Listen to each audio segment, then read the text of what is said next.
Yo, what's up you guys? It's SmokaCola here, and today I'm going to be reviewing Mafia 2 for the PC.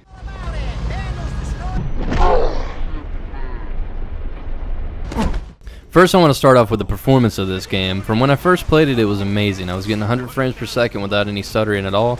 The only downside was a lack of physics, but that was due to me having an AMD card and not Nvidia. I resolved the issue by buying a 430 and installing it into my gaming rig. This enabled physics to be set to high without any FPS loss, and it looked great compared to it being off. Another plus is the game ran very smooth on my laptop without an issue.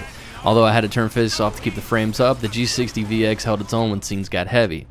I can assure you there's not any poorly coded console port here. And finally there is the controller compatibility. Now I'm a PC gamer through and through, you guys, but I much prefer to drive my vehicles with more control, and that's where my good old 360 gamepad comes into play. Not only can you hot swap between your controller and the keyboard seamlessly, the icons will change instantly as you do. This is very helpful as some games will require you to reload to have a new layout loaded onto the screen.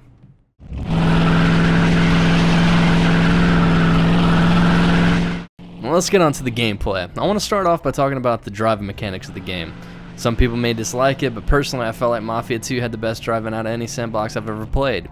The cars felt like they had some weight to them, and the speed control is something I've wanted in a game forever. Saints Row 2 had something like this similar, but it printed a massive cruise control on your screen, and that shit was annoying. Speaking of sandbox, this actually brings up an issue I had with the game. There aren't any real save states. You're pretty much forced to continue the storyline if you're playing the base game, which sucks. Although you have free roam, you can't make a ton of money, load out on weapons, then save the game. It's not a massive issue because you can make a lot of money, load out on weapons, then continue through the game. The plus side to this is any level you load after that, you will keep your weapons and money that you had on you, unless the story requires you to lose everything. Also, the cover system in this game works extremely well. I would prefer the cover system from GTA 4, but Mafia 2's cover system works just fine, and the gunfights are simply amazing. You actually feel like you're in a heated battle against mobsters. I did find it quite odd how your character can store pretty much every weapon in the game, and each type of weapon has a selection. So if you have 3 pistols on you, you can cycle through them. I found it odd because if you're not able to save the game, what's the point of having a huge collection of guns? All in all, the gameplay is solid and it is challenging. If you go in John Rambo style, you're gonna die quick, especially on the harder difficulties. If you take your time and make your shots count, you won't find yourself throwing your monitor out the window. We can't let that fat bastard get away. Never should have happened. Oh, Jesus! Ah, shit. You gotta be kidding me. Now to what really sold the game for me, the storyline. When 2K made this game, they really put a lot of thought into it. The game seemed like it was not too over the top like the older GTA games or Saints Row. It felt like it was more true to the Mafia style in movies, and it did very well. I appreciate the fact they threw in a partner in crime, one that provides endless laughter and chuckles throughout the game.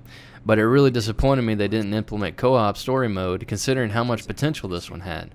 However, it did seem a little bit played out. You start without anything and progress your way through the game to have it all, and throughout the story you're constantly getting dicked over, so you'll end up losing all you worked for anyways. But somehow it made it twice as fun and wanted me to get back what I earned and then some. Regardless, the game will make you feel like a badass mobster, and you will want to punch a baby in the face. Okay, maybe not a baby, but at least a fat kid. I mean, that's how hardcore you'll feel. We'll barely feel it, right? All right. Let's go take a look. I don't know why I fucking listen to you. I swear, you're like a half a retard sometimes.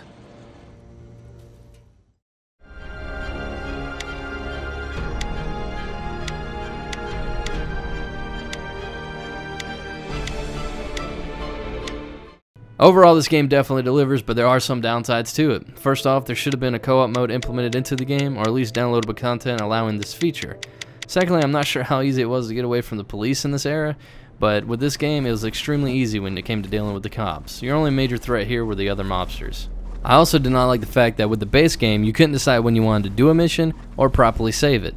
The DLC did fix this because with Joe's Adventures or Jimmy's Vendetta, you can run around free roam and save the game as you wish.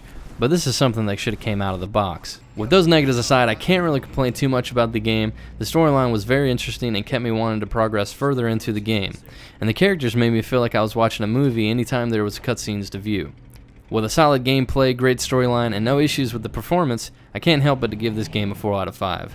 I really wanted to give it an outstanding 5 out of 5, but the lack of co-op for a game that literally screamed for it and no proper save states unless you dump more money into your game, this was a big concern for me. And like I said, some features are so basic they should come right out of the box. That's it for the review, you guys. Don't forget to thumbs up this video if you like fat chicks and stretchy pants, or you just like my sexy voice. Either way, don't forget to comment, leave me a message on my YouTube. Take it easy.